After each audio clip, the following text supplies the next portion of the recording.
Recently, a friend of mine asked me, why do Muslims believe in the Day of Judgment? Is there a Day of Judgment? Well, Muslims believe there is such a day as the Day of Judgment where mankind will be raised after their death to stand in front of the Creator and give account of how they lived their life. But what is the essence of this Day of Judgment in the Islamic belief? It is to explain the concept of God being a just God and a God of justice.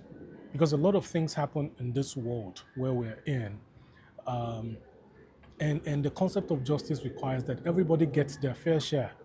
The person who has done right should be rewarded. There's been a lot of promises about worshiping and believing in God and a promise of reward. Where do you get the reward? There has to be a day when we go give account and get our reward for worshiping and believing in God. And there's also been promises for those who do not believe in God or do not follow the commands of God. A promise of punishment. When do they or where do they get the punishment if there's no judgment day? So that's one reason to believe there's going to be a judgment day. There's another reason, which is amongst human beings, rights of one another to one another. It is not possible for someone to go away with the right of other people without there being a judgment day. How would I call such a person to account? Where do I get justice from?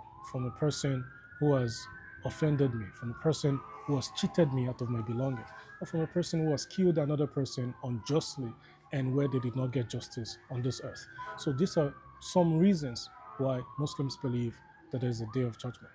Now, you tell me, do you believe there's a day of judgment? And what is your understanding of what happens on this day of judgment? And if you do not believe there's a day of judgment, tell me what happens after we die.